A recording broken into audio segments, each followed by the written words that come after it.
Good morning. This is Agents for Change Radio. I'm your host, Rob Bell.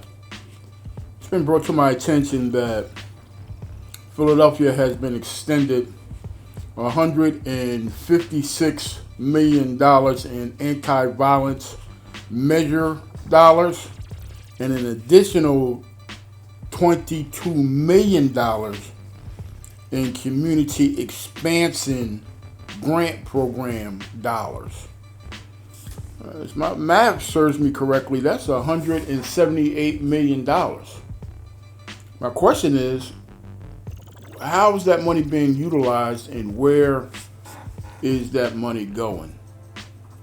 Because the violence continues to persist in the city of Philadelphia, and I'm not naive to believe and think that just because you have that kind of money that the violence is just going to instantly disappear.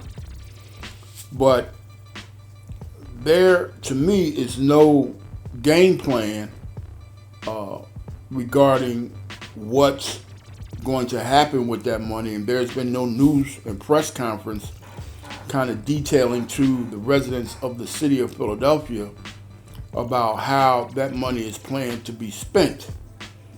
And it just makes me feel like a large portion of those dollars will never make it down to ground level. And what I mean by that is there are a lot of community service and community entities and organizations that are making an attempt to help squash some of this violence in the city of Philadelphia. And in order for them to flourish and be successful with that, they're going to need some dollars to do that. And I'm assuming that they are putting in their requests to get those dollars, and how much of those dollars are being forwarded to those programs, and how and when are those programs going to be able to expand their programs to help stop some of this violence, because a lot of this violence is being perpetrated by young people, and a lot of these young people need to be corralled and brought into these programs and, for lack of a better word, trained and taught to ratchet down this violence. I had a Agents for Change network broadcast the other day with my wife, and one of the things that she talked about was paying these kids to come into these programs. And then once you get them as a captive audience, then try to start to detail with them the importance of putting down the guns, the importance of stopping the violence, the importance of giving back to the community in a positive way, and creating programs for them where they can be a part of building the community back up. There's a lot of trash in the city that can be removed. There's a lot of landscaping that can be done. There's some community gardens that can be developed. There's a lot of elderly folks in the community that can be taken care of. There's a multitude of ways that we can provide jobs for young people and pay them and give them a sense of hope, in addition to providing them with an opportunity to get more or better education and give them a sense of hope without making them feel and believe that the only way to make money is through selling drugs.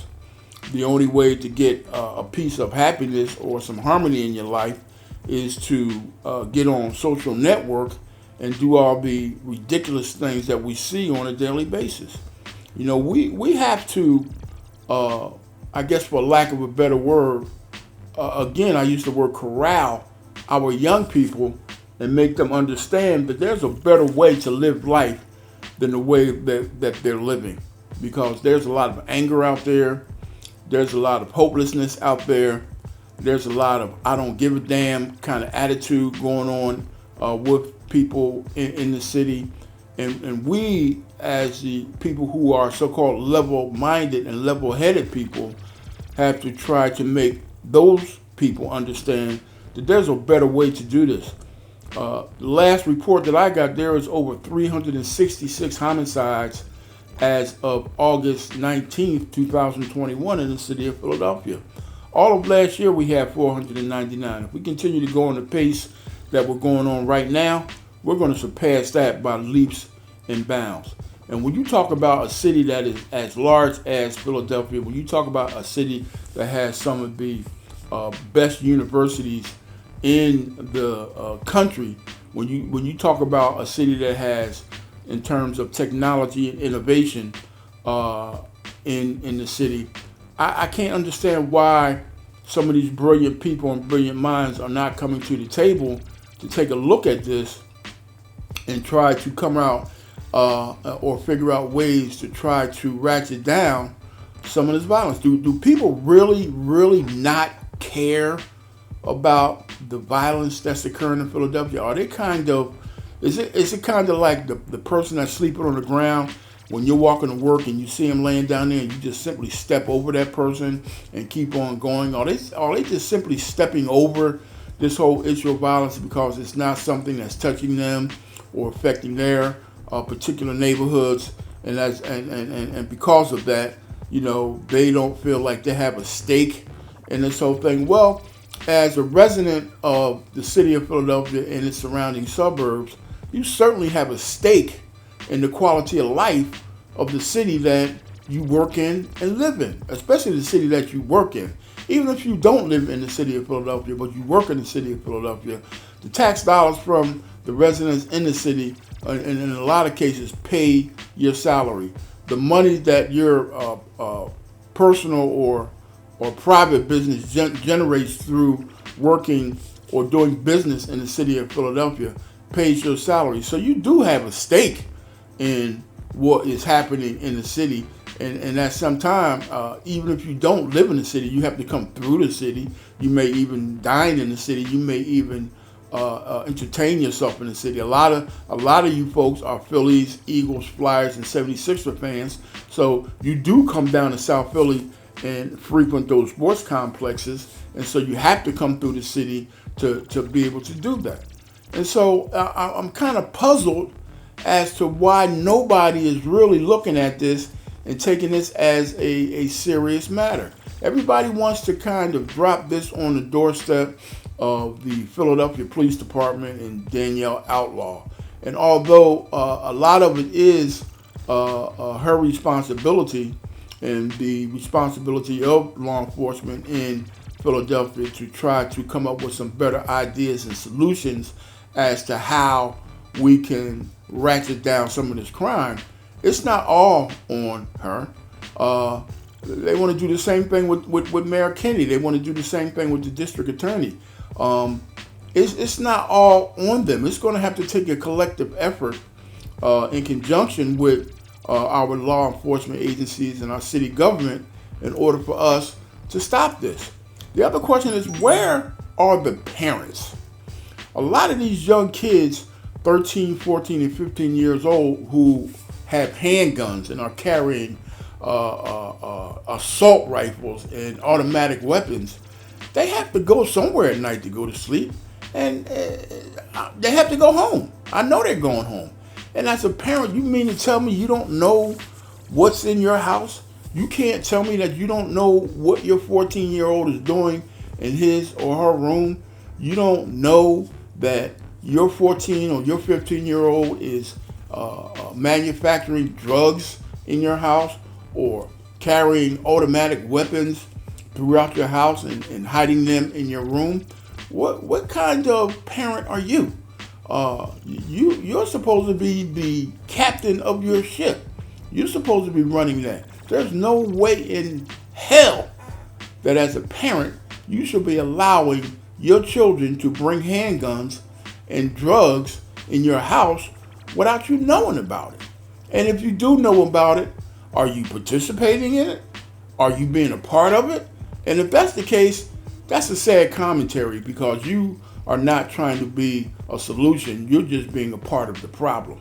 And if you're not a part of the problem and you do know about it, then what are you doing about it? What are you doing about it? Are you loving your kids so much that you're afraid to give them some tough love and either turn them in for the things that they're doing or get them into some type of program that can get them some help?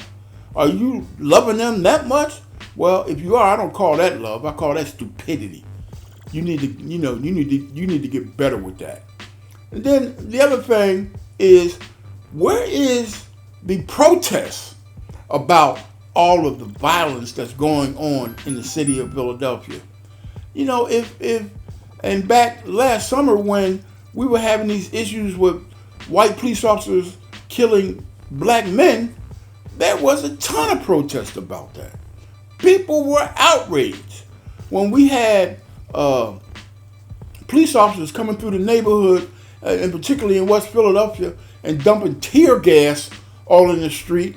People were outraged about that, and they were protesting all throughout Philadelphia, along 675, along the 52nd Street corridor, even to the degree where it started to become negative and people started looting. It just got totally ridiculous, but at least there was a message being sent that people were unhappy about the fact that black men were being shot by white police officers. Well, now we got black kids being shot by other black kids, and that seems like, oh, that's okay, because that's the norm. That's what happens in our neighborhoods, and so we're probably more accepting of that than we are of the latter. There was a 15-year-old girl playing basketball in a playground the other night. They got shot in the head. And when the police officers got there, no one was even around. She was laying on her face in a puddle of blood. No one even around. That's tragic. There was a shooting of a football star in front of a ShopRite in the northwestern part of Philadelphia. And, this young man had promise. Probably could have went to college. Maybe he could have made it to the NFL. But he shot, gunned down in the car in the parking lot of a ShopRite supermarket. And he was sitting in the car with his girlfriend, and they just rode up on him and shot him. For whatever reason, I don't know. But they did that in broad daylight. There was a shooting in Southwest Philly of some young people. And again, no one knows what happened. You can't tell me that of all these shootings that are occurring in this city, that nobody knows who's perpetrating these crimes. Because in the black community, everybody knows everybody and everybody knows everything. And, this whole I'm not snitching or I'm afraid to tell thing is exasperating this whole crime situation in Philadelphia. The police can only do but so much. They can only investigate only to a certain point. There's only a handful of homicide investigators within the Philadelphia Police Department. Every cop that's out there is not doing a homicide investigation, because a good majority of the police officers that are working patrol. And there are other things that are happening in the city besides, people being shot and killed. And they have to tend to that as a law enforcement agency. And so there's only a small fraction of police officers that are assigned to investigate homicides that occur in the city. And if they are running into constant roadblocks because people don't want to snitch, or people don't want to cooperate, or people don't like the police, and so they don't care, and the result is the police kind of run into a roadblock and never get an opportunity to find out what's going on, then we get what we get. You mean to tell me you would rather not cooperate with the police? You hate the police so much that you don't want to deal with them, that you tolerate that a 15-year-old can get shot in the head while playing basketball on the playground? Think about your own 15-year-old. Think about your 13-year-old. Think about your 12-year-old. Your kids are getting ready to start school in a minute. You mean to tell me you got some peace of mind with them walking to school every day without the fear of them possibly getting shot by these fools running around with automatic handguns and doing drive-bys? You mean to tell me that there was somebody shot on a bus a couple of weeks ago? You mean to tell me when you send your kids to school and they have to catch public transportation that there's not going to be some kind of argument or something on the bus, and the possibility of your school-age child getting shot on the bus is very high? You mean to tell me that you're comfortable with that? We have to do better with that. Why isn't there any outrage and protest about this in our communities? Not so much towards the police or towards the government, but towards the community, towards each other. Why aren't we not taxing each other and challenging each other to stop this and to do something about it? The community has strength in numbers.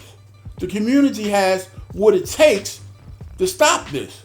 The community is its own worst enemy at this particular time because we are so caught up in this racist society and want to blame everything on racism, and the cops ain't this, that, or the other, and they're coming our community to beat us up, and they don't want to protect and serve, even if they did come in to protect and serve. And a good majority of them do try to come in and protect and serve. You still don't want to cooperate. There's a history in the black community of black people not wanting to deal with the police, and it's legitimate because the police officers have been horrible with regards to their efforts and their police brutality throughout the history of the black community, especially in Philadelphia. But it's a new day.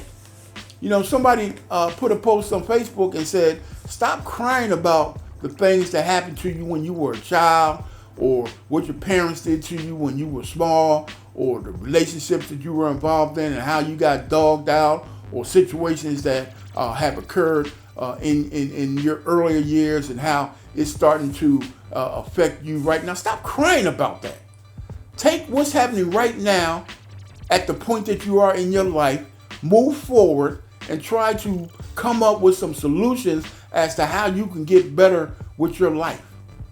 You can't tell me that you can live in a place where the quality of life is awful because you don't know from day to day what's going to happen. Every morning that I wake up, I get a news flash on my radio. And I don't even live in Philadelphia. I live in Atlanta now. But I still stay close to Philly. I get a news flash on my phone about somebody being shot or some bodies being shot and murdered in the city of Philadelphia. Now, it's Friday morning, and I would bet that after this weekend, we're going to have a multitude of mass shootings in the city of Philadelphia. What's going to happen, and what I think needs to happen, is the governor needs to bring the National Guard into the city of Philadelphia. Because quite frankly, the way law enforcement is set up right now, they can't even handle the crime rate. And when you start to bring guys in fatigue uniforms and boots and automatic rifles and tanks and armored cars, and they start to ride through this city, and people look at that and say, oh my God, this is ridiculous. Yeah, it is ridiculous, but guess what? It's ridiculous that you got to wake up and hear about people getting murdered on a daily basis too. And so, extreme situations call for extreme measures. And if I was the governor of Pennsylvania, I would just say, forget everything else in terms of what we've done in the past and start to bring some National Guard troops and start to deploy them in various parts of this city and have people look out their window and see guys in fatigue uniforms and helmets and long rifles patrolling our city. When you go into foreign countries, that's exactly what you see. They don't tolerate that nonsense. You go over there, you see guys rolling around in trucks with long rifles patrolling that city, and if there's any outbreak of any outrageousness, they take care of that right away. Well, we're at that point in Philadelphia right now, and something has to be done about this. We can talk about humanitarian efforts, and it's just not the way it's supposed to be. The Philadelphia Police Department needs to really handle their business and not feel like they can't, and so outside agencies have to come in there and help them. Well, they're not handling their business because they can't. They don't have enough. They don't have enough boots on the ground. They don't have enough resources. The violence is overwhelming them. And so, forget all of what's happened in the city traditionally and start to bring some other entities into this city and get on top of this, because this is getting out of hand. For the city to, at the end of the year, go over the 499 homicide rate, that's crazy. That's crazy. And so I'm a proponent in bringing green uniforms and fatigues and tanks and ATVs into the streets of the city of Philadelphia as a shock factor to let people understand and make people understand that as a city in the United States of America, we're not going to tolerate this nonsense. My name is Rob Bell, and this is Agents for Change Radio. If you like what you hear, make sure you subscribe to the channel. Press the like button when you see the video on Facebook. Press the like button, and let's get some subscribers. The more subscribers we get, the more views we get, the more of this information we can get out to the public, and the more the public has information regarding situations like this, the more we can start to think about what we can do about this. Have a great day, and I'll see you next time.